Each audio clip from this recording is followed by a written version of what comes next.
Hello students, இந்த வீடியோல 11th standard business mathematics chapter 7 financial mathematics exercise 7.2ல second sum இந்த வீடியோல பார்க்க போறோம். Question பார்க்கலாம். How much will be required to buy 125 of rupees 25 shares at a discount of rupees 7? So இங்கே என்ன find out பண்ண சொல்லியிருக்காங்கன்னா மணி இன்வெஸ்டட் வந்து ஃபைண்ட் அவுட் பண்ண சொல்லியிருக்காங்க. அண்ட் நமக்கு என்னென்ன இன்ஃபர்மேஷன்ஸ் தெரியும்னா நம்பர் ஆஃப் ஷேர்ஸ் வந்து தெரியும். Number of shares is 125 and face value பார்த்தீங்கன்னா ₹25 கொடுத்துருக்காங்க.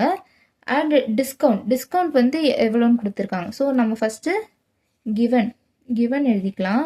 கிவன் வந்து இங்கே first number of shares is equal to 125 and face value வந்து ₹25. ஸோ இங்கே வந்து நம்ம மார்க்கெட் வேல்யூ கண்டுபிடிக்கணும். மார்க்கெட் வேல்யூ என்னதுன்னா ஃபேஸ் வேல்யூவில் இங்கே டிஸ்கவுண்ட் கொடுத்துருக்காங்க இல்லையா? ஸோ ஃபேஸ் வேல்யூலேருந்து டிஸ்கவுண்ட் நம்ம மைனஸ் பண்ணணும். மைனஸ் பண்ணால் நமக்கு மார்க்கெட் வேல்யூ கிடைக்கும். நெக்ஸ்ட் வந்து நம்ம மணி இன்வெஸ்டட் கண்டுபிடிக்கணும். ஸோ மணி இன்வெஸ்டட் ஃபார்முலா நம்ம யூஸ் பண்ணுவோம். So money invested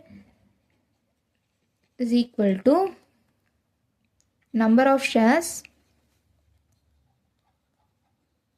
into market value of a share. So இதை நம்ம சப்ஸ்டியூட் பண்ணால் நம்பர் ஆஃப் ஷேர்ஸ் வந்து 125 இன்ட்டு மார்க்கெட் வேல்யூ 18 பண்ணோன்னா நமக்கு டோட்டல் மணி இன்வெஸ்டட் கிடைக்கும். அதுதான் 2250. அவ்வளோதான் இந்த சம். உங்களுக்கு ஏதாவது இந்த சம்மில் டவுட் இருந்ததுன்னா கண்டிப்பாக கமெண்ட் பாக்ஸில் கமெண்ட் பண்ணுங்கள்.